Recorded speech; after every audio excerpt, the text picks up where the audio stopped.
tauhid uluhiyah adalah inti dakwah para rasul, dan yang ketiga adalah tauhid uluhiyah merupakan konsekuensi dari tauhid rububiyah.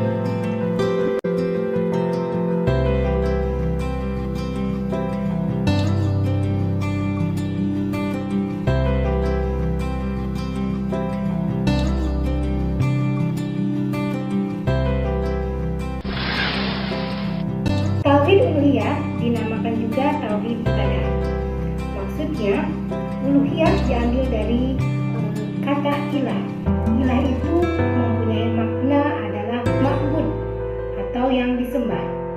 Maka tidak ada yang diseru dalam doa kita selain Allah. Tidak ada yang dimintai pertolongan kecuali Allah. Dan tidak ada yang boleh dijadikan tempat bergantung kecuali Allah. Iyyaka na'budu wa iyyaka nasta'in. Tauhid uluhiyah adalah inti dakwah para rasul. Dalam Quran surat Al-Anbiya ayat 25 dijelaskan, A'udzu billahi minasyaitonir rajim. Wa ma arsalna min qablika min rasulin illa nuhi ilaihi annahu la ilaha illa ana fa'budun. Dan kami tidak mengutus seorang rasul pun sebelum engkau Muhammad, melainkan kami wahyukan kepadanya bahwa tidak ada Tuhan yang berhak disembah selain aku, maka sembahlah aku.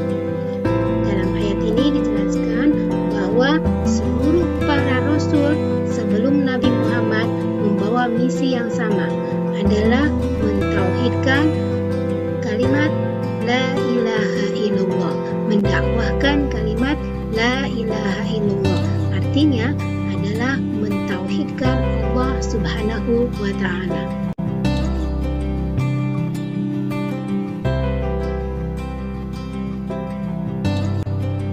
Dan karena dengan mengenal Allah, maka kita harus mengibadahinya.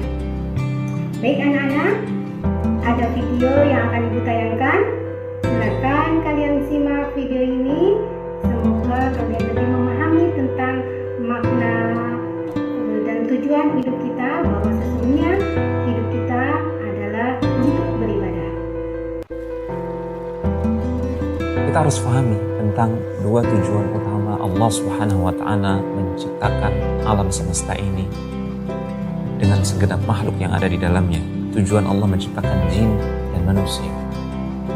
Yang pertama adalah untuk mengenal Allah Tabaraka wa ta'ala, mengenal keagungannya, mengenal kebesarannya, mengenal nama-namanya yang indah dan sifat-sifatnya yang maha sempurna.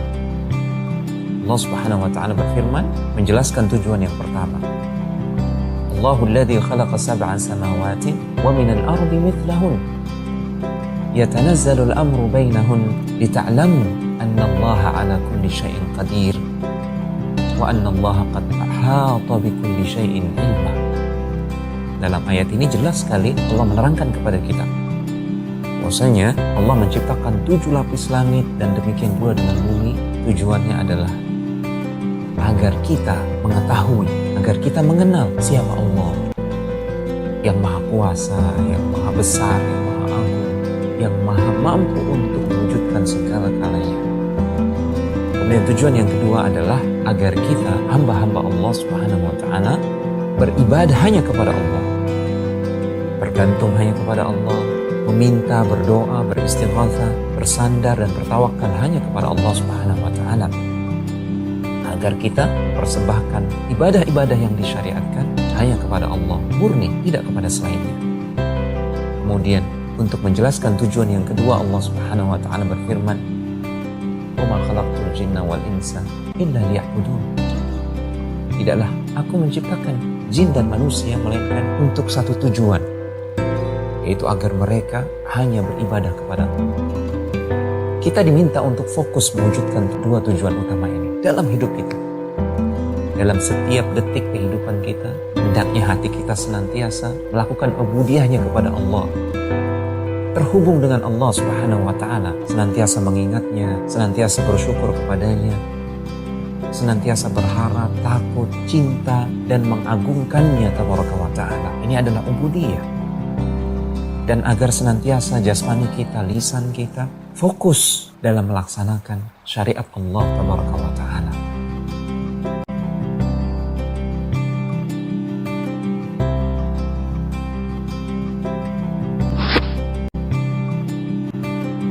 Ibnu Taimiyah mengatakan, ketahuilah kebutuhan seorang hamba untuk menyembah Allah yaitu beribadah kepadanya tanpa menyekutukan dengan sesuatu pun adalah kebutuhan yang tidak ada bandingannya sama sekali.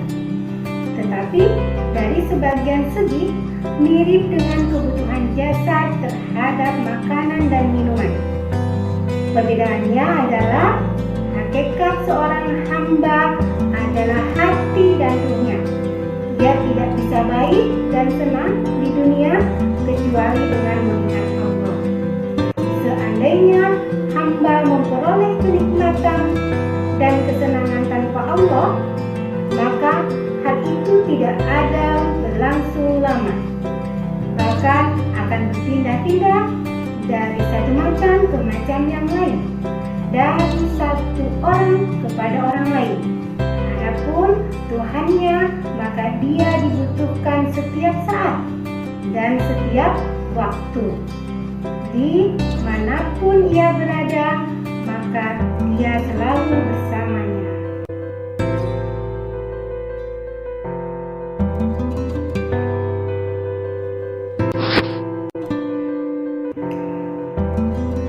Selanjutnya, tauhid uluhiyah adalah konsekuensi dari tauhid rububiyah.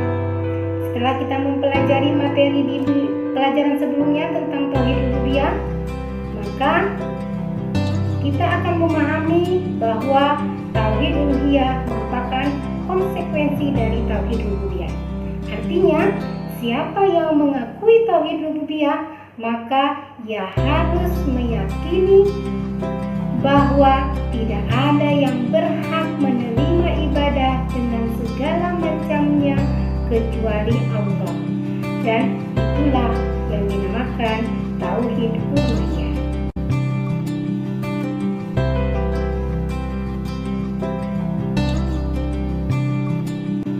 Anak-anakku sekalian, kita sudah lebih memahami tentang apa itu tauhid uluhiyah, bahwa hakikatnya hidup kita adalah hanya untuk beribadah kepada Allah. Untuk bahan renungan kita simak terlebih dahulu video berikut ini. Apa kita hidup? Setiap hari mentari terbit menyapa belahan bumi menjadi sebab kehidupan.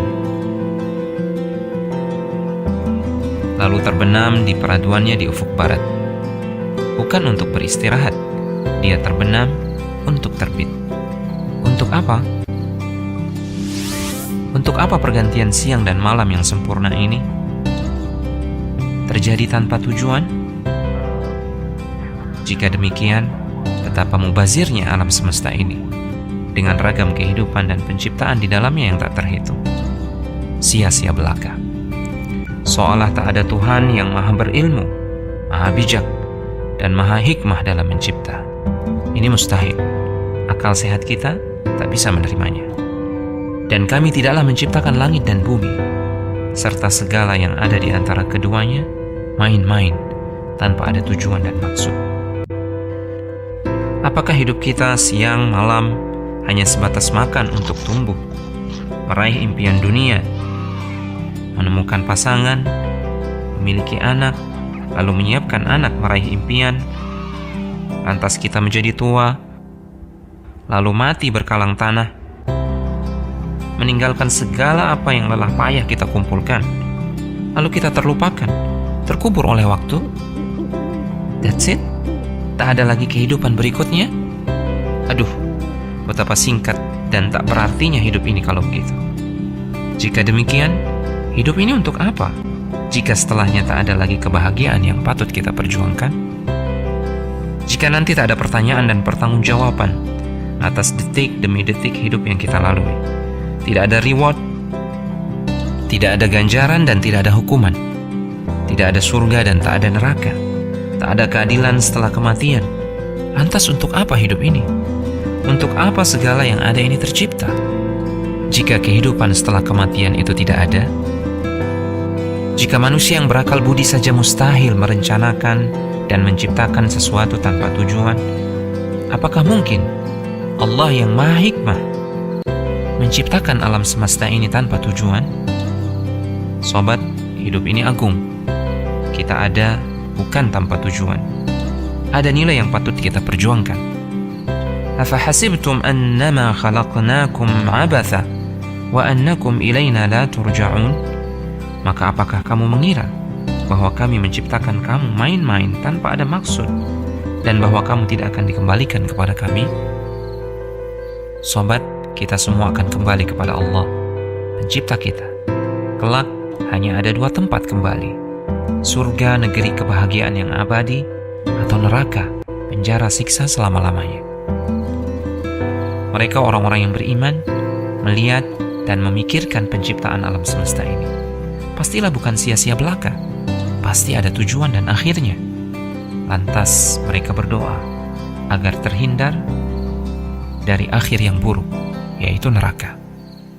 Sesungguhnya dalam penciptaan langit dan bumi dan pergantian malam dan siang terdapat tanda-tanda kebesaran Allah bagi orang yang berakal, yaitu orang-orang yang mengingat Allah sambil berdiri, duduk, atau dalam keadaan berbaring.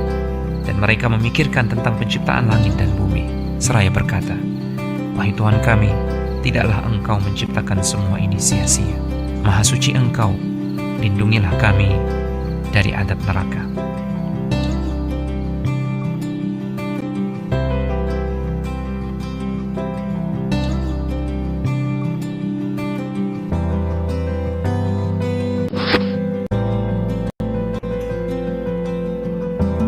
Baik anak-anak, untuk menguji kemampuan kita tentang materi hari ini, silakan kalian menguji kompetensi kalian dengan menjawab 3 pertanyaan berikut ini, sehingga apa yang menjadi tujuan pembelajaran hari ini bisa kalian capai dengan baik.